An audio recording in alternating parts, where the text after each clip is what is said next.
Hello, welcome to the channel. My name is Mike. In today's video, we're going to talk about a $30,000 realized stock loss that I took in the stock market today. The reason I want to discuss this is I want to be absolutely transparent with my portfolio. I think there's just way too many people out there who are not transparent with their portfolio, and all they talk about are the wins. And there's all these investment gurus out there that are talking about making like 6 figures a day or 5 figures a day selling options or trading stocks and things like that.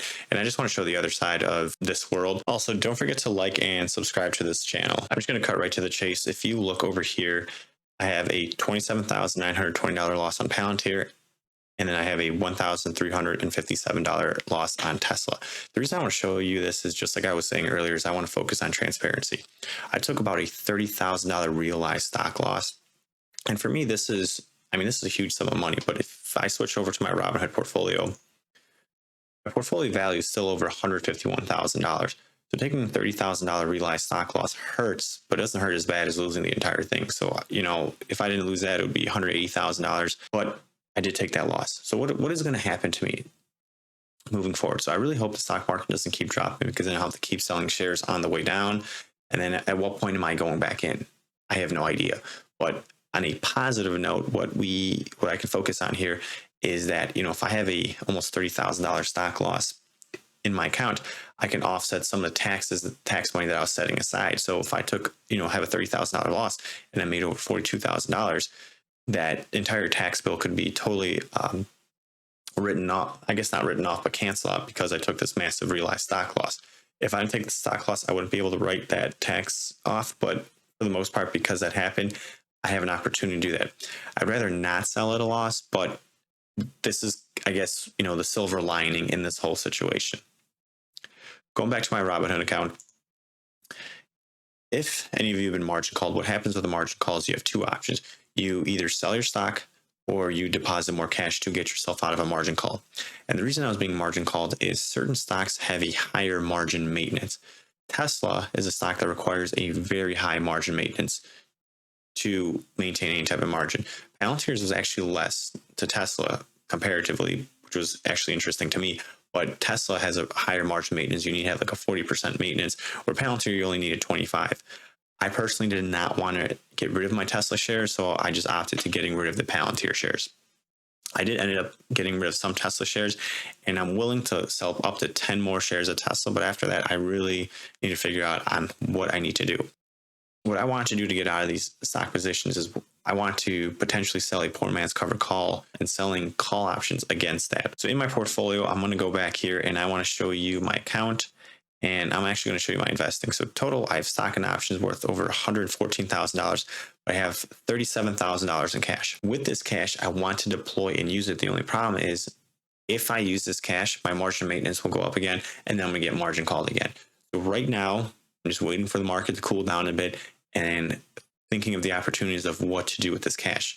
The question I want to ask myself, is it going to be more profitable to do a poor man covered call on Tesla and just keep selling calls, or do I just buy the Tesla shares outright and just stick to that long-term investing?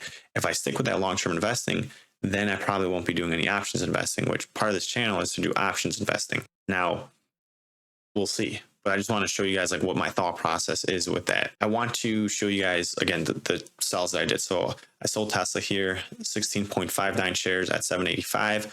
I think my cost basis for Tesla was $867. So again, almost a $1,400 stock loss for Tesla. I sold out of my call positions. I mean, for these two covered calls that I sold, I'm down.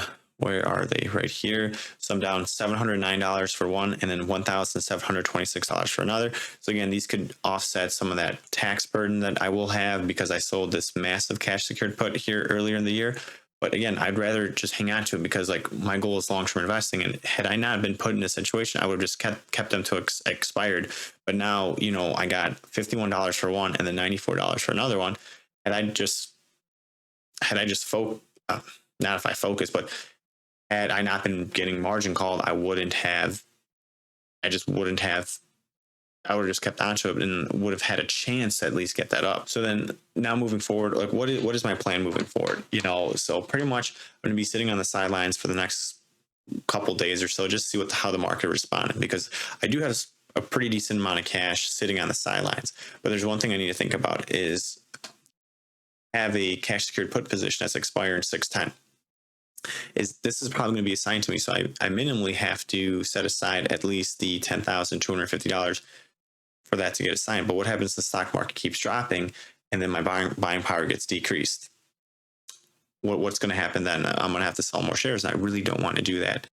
So hopefully, I'm getting paid. So I'm not getting paid this Friday. I'm getting paid the following Friday. So hopefully I can put some more money in here, keep cost averaging my money. Do I sell some of my retirement account, my 401k, my Roth IRA? To me, the answer to those are no, because I want to still stick to the dividend investing. These are just things I'm thinking about to get myself out of this position. Now, in the past, what I have done is I have sold covered calls on Tesla before. So since I own 210 shares, what I have done in the past is I have done leap options against Tesla.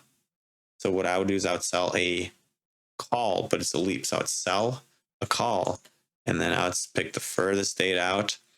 And what I would do is I would sell one of these. So, if I sold the 800, we get $30,000. But realistically, that's not a share price that I'd be willing to sell it at.